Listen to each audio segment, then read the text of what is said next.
There are only 2 to 3 people in the whole world to have ever received military awards from both Germany and Great Britain for their services in World War II. Juan Pujol Garcia is one of them.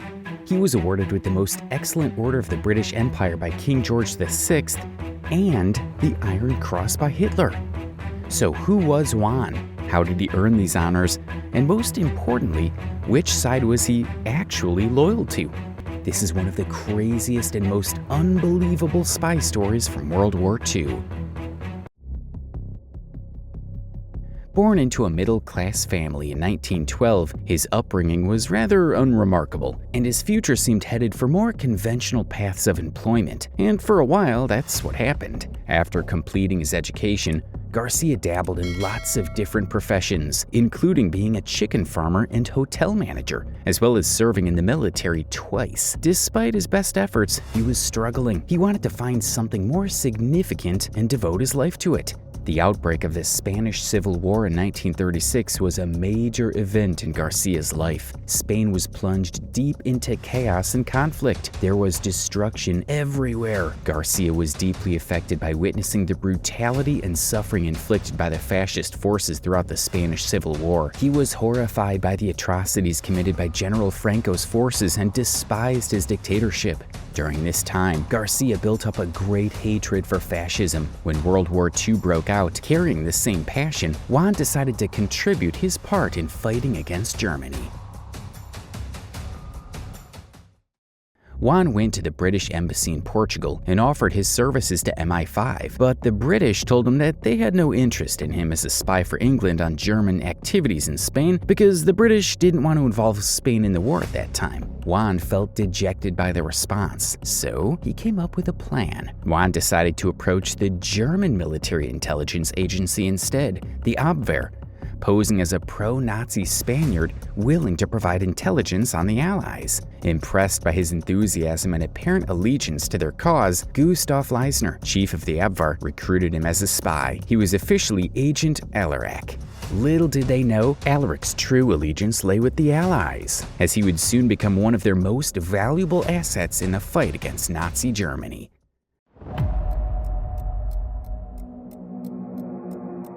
Leisner wanted him to operate from England. As far as Leisner was concerned, Garcia did just that. But in reality, he kept his home base in Lisbon, where he found it easier to operate from. In fact, he had never even been to London, so now he had to figure out how to gather data to send to the Abwehr that would convince them that he was there. So what did he do? He used newspapers, touring pamphlets, and anything else he could get his hands on to have enough information to make it seem like he was in London, setting up for his mission.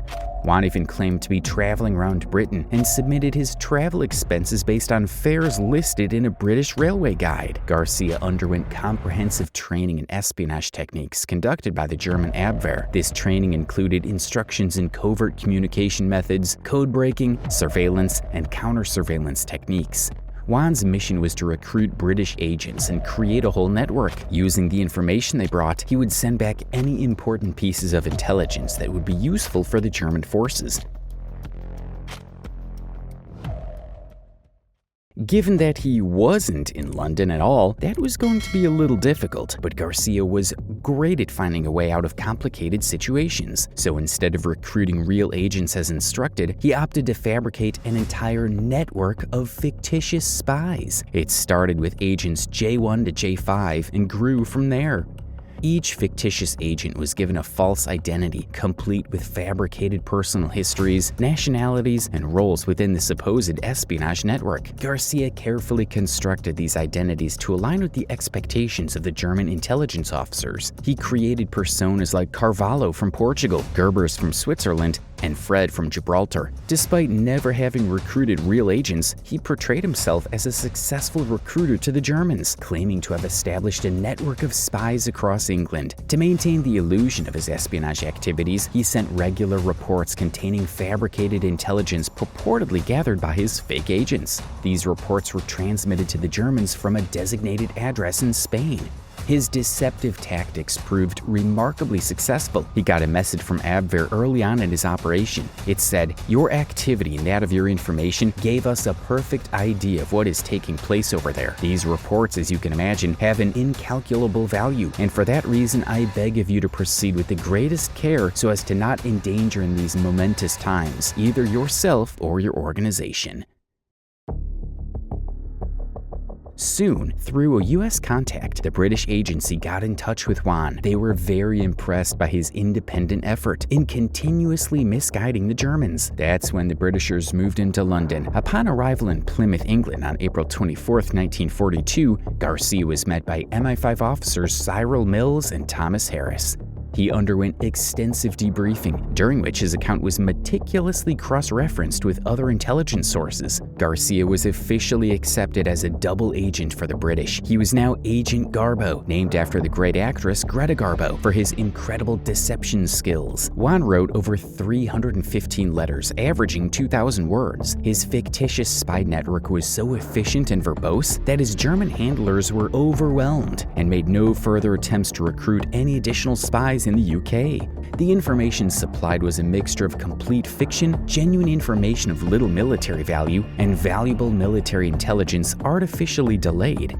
But Germans never suspected him. In one letter they communicated, "We are sorry the letters arrived too late, but your last reports were magnificent."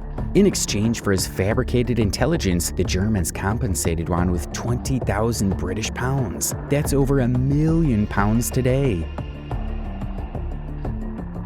Juan has been behind several British intelligence achievements, but his most important task was his contribution during Operation Fortitude. In January 1944, Juan received instructions from his German handlers regarding intelligence concerning a potential major Allied offensive attack. He was tasked with monitoring unusual movements in shipping, air, or ground activities, so the Germans would be ready for whatever came next. Garbo's critical disinformation campaign began on the eve of D-Day as part of the Reed Plan, devised by Allied intelligence. His message, sent prior to the invasion, falsely stated that airborne landings had already begun, diverting German attention away from the actual seaborne assault. This strategic misdirection ensured that German forces were unprepared for the actual invasion.